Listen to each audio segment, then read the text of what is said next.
bloody trails, really narrow tracks and things, and end up when you think, where the frig am I? Oh, see, Maps is taking me that way. Garmin's taking me straight. Interesting. So yeah, you could end up in some dangerous, well, some really weird, far away bits with the Garmin, and so that's why I like running the other maps parallel, so I can easily revert back. You see, Maps now has got no idea where I am. It's lost, oh, it's rerouting. Oh, it's asking me to U-turn. Far out. But there's a tip for you. If you're going to go riding on your bike and you're looking for a bit of adventure on the GS with your Garmin, your nav,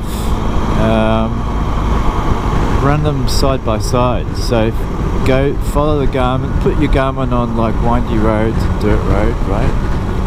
And then run your Maps parallel, and then you can Toddle. I think the word's Toddle. Is it Toddle? Anyway, you can switch between the two depending on where it leads you. But here's some more farms.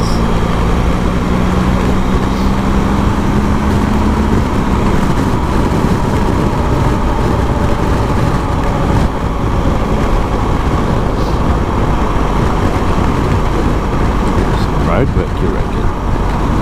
I don't see any roadwork. Roadwork ahead. Right, I see some barriers now. Oh, look at that. Road closed. Well, see, Apple Maps is right. You see?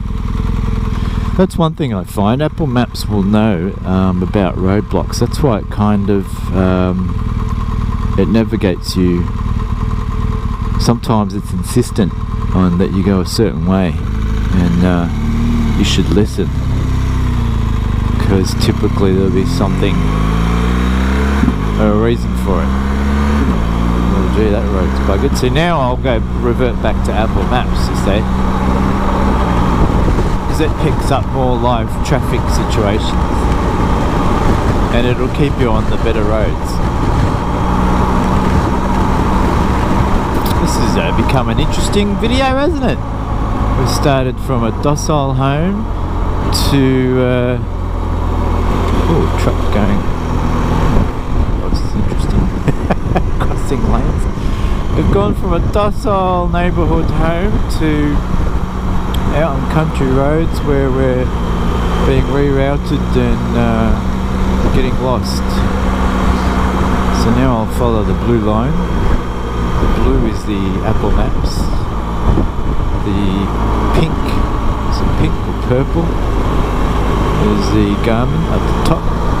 You can see there, I've got 2 maps running.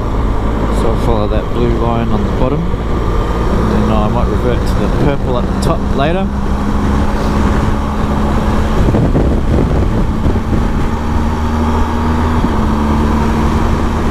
So I've got 1.3k, and then I'm turning right, you reckon? Well, let's see, there was a road back here that I thought was interesting.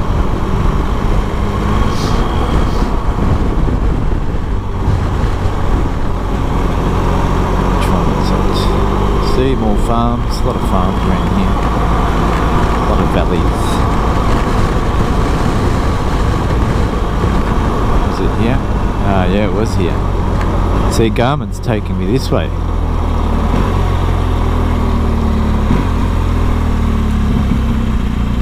I think this is where the Apple Maps, yeah, was trying to head me before. So there you go. Isn't that fascinating? Just as I'm trying to explain the advantage of the two maps, we actually get into a situation where you can see what I'm talking about. One becomes obsolete and the other one becomes you depend on it. And if you've got them both running, you keep your rides running smooth, you see. You don't have to stop and pull over and re-enter details and directions. Just give yourself a main point, put that main point in both of them. Oh, look at that kangaroo, the big kangaroo, look at it. Oh, there he goes. He's scared. He's bolted. Go, baby, go. I was just having a look at you. Jeez, don't have to freak out. Oh, you see, it has become an interesting video. Sometimes when you film stuff, things just happen. This one's happening. So, we've got some nice houses out the back of farms here. Now, this is interesting. Garmin's saying U-turn. Now, remember, my main point for both of them is Nucci. That's where they're both set to. So Garmin's saying turn back, nothing to see around here. Apple is saying go down this road here, this will get you back on. So you see what I mean? You see what I mean? You see what I mean? If you had just the one map, you'd be gone. You'd lose out on some interesting roads, you'd miss some nice turns and all that sort of stuff. If you've got them both running, you'll get a diverse viewpoint. But of course the Apple Maps is set to main roads and freeways and that sort of stuff because you want it to just get you there, Apple Maps, right? And the Garmin's set to windy roads and dirt because I don't want to get there. I want to take the long way home, see? And between the two you get a solution, a nice solution, and I haven't had to pull over yet to readjust anything. It's all set and working as I go, you see. Look at this nice bit of road. So it means that I can have a nice ride without stressing too much and just focus on talking to you guys and observing the scenery, which is pretty nice with this one. Got a big mountain up ahead and smooth country road called Beverage Rd. Beverage Rd. They probably make beer around here or something, I'd reckon. But you had to brake a bit there because it was oh look, see, dirt, because it was downhill. So for how much dirt is this? A little bit. Let's change the modes to enduro. Enduro mode means it's more suited to the dirt. It'll give me some wheel spin but still have traction control. Definitely better for navigating dirt roads, and if I stand up I get a better balance, but this road's so smooth I can stay seated. The only thing in enduro mode, I can't use cruise control or anything like that, but on these roads, who wants to use cruise control? We're back on tarmac, looks like it. So now we're going to Ewen Rd. Ewen Rd. There you go. See, it has become an interesting ride. Getting some interesting footage. I hope the camera's still running. Oh, this is a bit wet, isn't it? Look at this. Ewen Rd.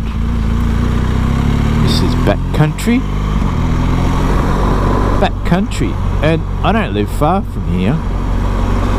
So, you see how cool where I live is? I've got access to all these kinds of roads, and I had no idea. This would be good for a ride, you know. Ooh, this one's muddy. Oh, feel the bike wiggle there. I had to stand up there. I was putting the brakes on, or the engine was braking. Ooh, slippery there. I think I'll stand up to keep the balance. I had some tail wag. Not too bad though.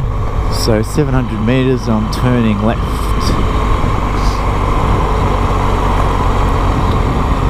So it's a cool discovery, isn't it?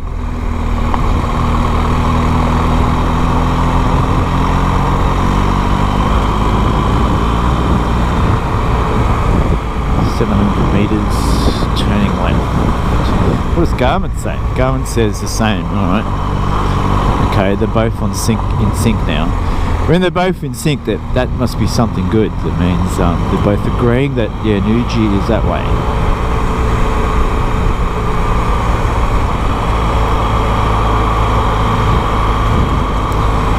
Oh, here we go. I should probably check if my camera's still running.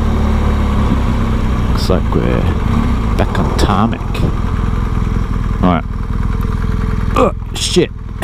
When you've been riding a while and you go to put your foot down, you can forget to observe the contour of the road, because everything feels straight for you, but I put my foot down and the contour wasn't quite what I thought.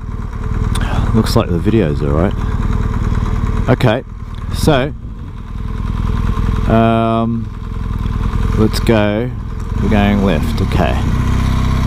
And we're back on tarmac.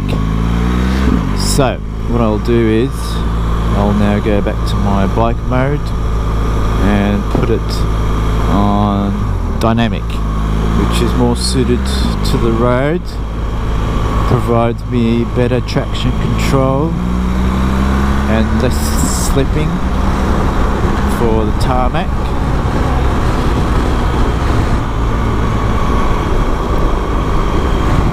So this one is Parslow Rd. Parslow Rd. My next turn, both navs are agreeing. In 5 kilometers, I'm turning right. So now I can just chill, focus on the road, and because I know I've got 5k's to go.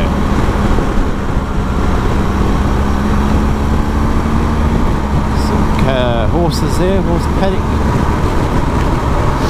See, these are the nook and crannies you never come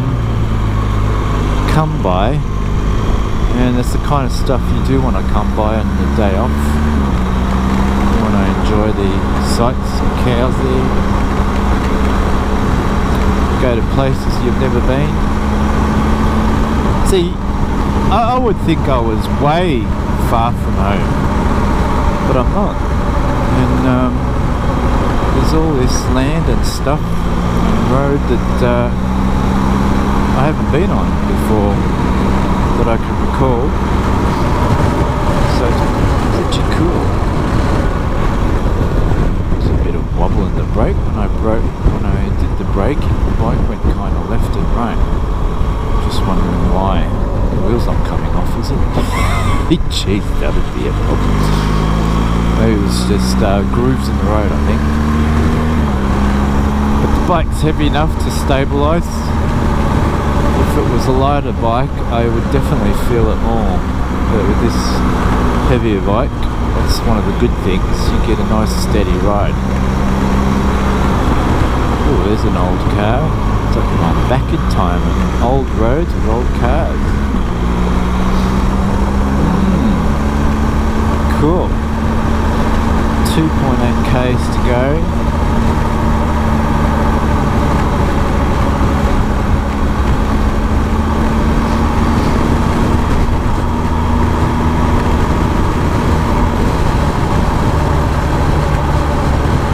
And I'm applying my rules of riding. When you're riding on your own, you definitely have to apply those rules because there's no one to back you up or guide you or let you know there's an issue.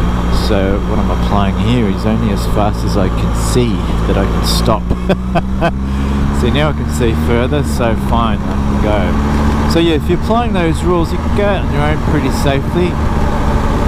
Check out my riding rules.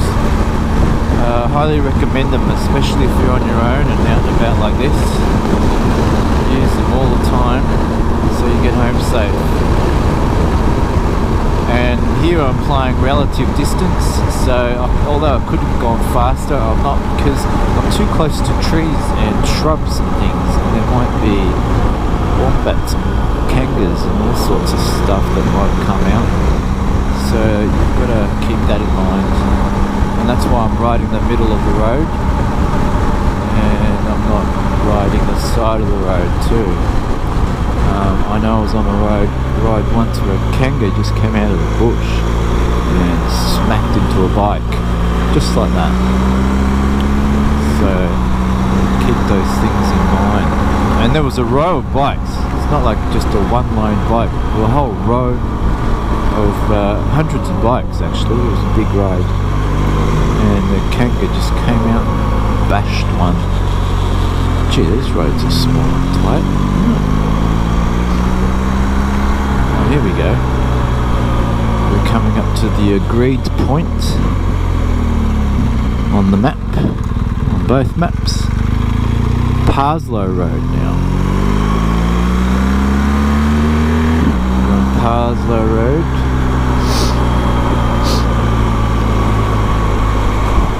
And I think my morning tea and water's come through now. I'm gonna have to do a chai.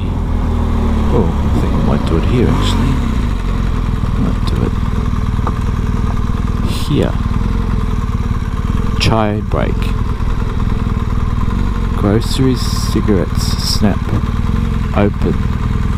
Iced coffees, drinks. Okay. Do they have toilets? Oh, there's a garden here. You can use a garden. Oh, and I'm in a good spot here where the wind's broken by the tree here and the building. Not much wind. Okay. See, that was an interesting morning. There you go. Catch you later.